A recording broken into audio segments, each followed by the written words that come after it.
اور چاہتے تھے کہ کوئی ان کا ہاتھ تھام کر انہیں سینے سے لگ کر انہیں تھپکی دے کر تسلی دے کہ ان کی خولا کو کچھ نہیں ہوگا، وہ بالکل ٹھیک ہو جائے گی۔ اور ان کو حوصلہ دینے والا طویل سفر طے کر کے ابھی پہنچا تھا۔ 30 سال بعد انہیں محسوس ہوا کہ ان کے سامنے کھڑا ہو کر ان کے کندھے پہ ہاتھ رکھ کر ان کو سینے سے لگا کر تسلی دینے والا مصطفیٰ امین نہیں بلکہ اس کا باپ تھا۔ وہ بہت دیر تک ان کے سینے سے لگے رہے تھے اور مصطفیٰ امین اسے تسلی دیتے رہے تھے۔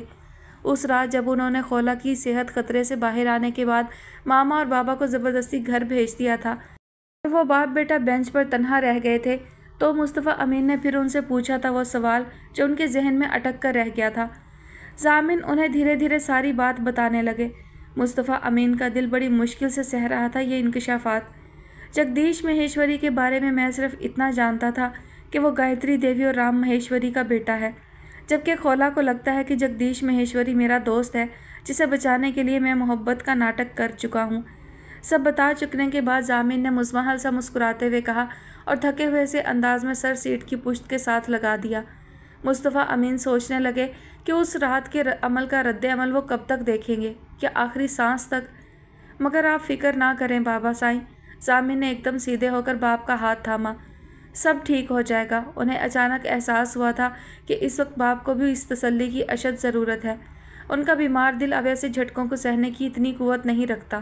انہوں نے مسکرانے کی کوشش کرتے ہوئے بیٹے کے ہاتھ پہ اپنا دوسرا ہاتھ رکھا اور زیر لب انشاءاللہ کہا، میں کروں گا خولا سے بات۔ رہنے ہی دیں بابا، آپ کی بہو الٹے دماغ کی ہے، اسے لگے گا اپنی سفارش کروا رہا ہوں میں۔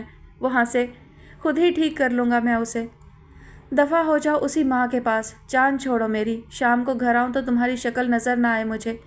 سفیان نے برش ڈریسنگ ٹیبل پر پٹکا، موبائل اور موٹر سائیکل کی چابی اٹھا کر کمرے سے نکلنے لگا، پھر پلٹا، اور ہاں، میرے بچوں کو ساتھ لے جانے کی غلطی نہ کرنا۔ ہاتھ اٹھا کر وارن کرتا ہوا وہ کمرے سے نکل گیا۔ ارم وہیں کی وہیں کھڑی رہ گئی۔ بات یہ ہوئی تھی کہ آج سفیان کو کسی دوست کی شادی میں حیدرآباد جانا تھا بارات کے ساتھ۔ اس نے چھٹی کی تھی اور تیار ہو رہا تھا جب ارم کی امی کا فون آیا تھا۔ ارم کمرے میں تھی نہیں، ہبا نے نانی کی کال اٹھا لی تھی اور اسپیکر بھی آن کر دیا تھا۔ نانی نے ہبا سے پوچھا تھا، کہاں ہے تمہارا باپ؟ پھر تو نہیں کی اس نے تمہاری ماں سے لڑائی؟ یہ جملہ، یہ انداز، اور وہ بھی ایک چھوٹی بچی کے ساتھ۔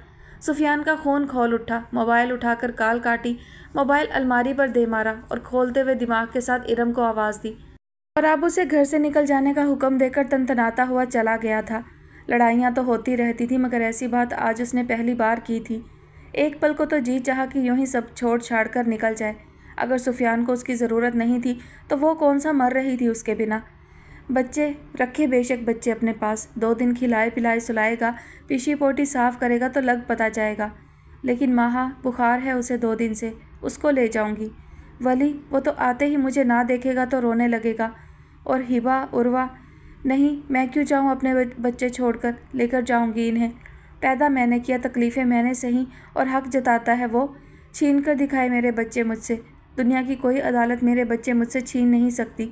وہ الماری کی طرف بڑھی اور بچوں کے کپڑے نکالنے لگی، لیکن جلدی ہاتھ رک گئے۔ جائے گی کہاں وہ؟ امی کے گھر۔ صبح ہی باجی کا فون آیا تھا جو ہفتہ بھر پہلے میکے آئی تھی، بتا رہی تھی بھابھی کو تو موت پڑی ہوئی ہے ہمارے آنے پہ، اور ایسا ہمیشہ ہی ہوتا تھا۔ نندے تو پھر نندے تھی، اب امی ہی بھائی بھابھی کو بوجھ لگنے لگی تھیں۔ اوپر سے ان تینوں بہنوں میں سے کوئی میکے چلی جاتی تو ایک دن تو بھابھی ہنس کر بات کر لیتی، اگلے دن بچوں کی آپس کی لڑائیوں پہ منہ بنا کر جو بیٹھ جاتی تو پھر کمرے سے نہ نکلتی۔ اور بھائی، وہ تو سلام دعا کے بعد کوئی بات کرتا ہی نہیں تھا۔ امی کے گھر جا کر بھی اسے سارا خرچہ خود کرنا پڑتا تھا، بچوں کے لیے ہر چیز خود منگواتی، بسکٹ، چپس، نوڈلز، ڈائپر، 100 خرچے تھے بچوں کے ساتھ۔ اور سچی بات تو یہ کہ اس گھر میں اسے پتہ ہی نہ چلتا تھا کہ سب ضرورتیں پوری کیسے ہو گئی۔ ہمایوں، اسود، بابر بچوں کو لے کر باہر جاتے تو کبھی بچے خالی ہاتھ واپس نہ آتے۔ تایا روز کے روز خرچی دیتے، یہاں تو راج کرتے تھے اس کے بچے، سب کی آنکھ کا تارا تھے۔ اور خود وہ امی کے گھر بھائی کی بے اعتنائی دیکھتی، بھابھی کا موڈ خراب پاتی تو ہفتہ بعد ہی سفیان کو فون کرتی اور واپس اپنے گھر چلی آتی۔ اور اب جو یوں گھر سے نکلتی تو پھر پیچھے کیا رہ جاتا؟ اس کے ہاتھ تھم گئے تھے۔ ایسا پہلی بار نہیں ہوا تھا۔ اکثر سفیان کے ساتھ جھگڑا ہونے کے بعد وہ سوچتی تھی کہ سب کچھ بھاڑ میں جھونک کر ماں کے گھر چلی جائے، اور گھنٹے 2 گھنٹے بعد سارے حساب کتاب کر لینے کے بعد ارادہ بدل جاتا اور پھر شام پڑنے تک غصہ بھی اتر چکا ہوتا۔ آج غصہ کم تھا اور دکھ زیادہ۔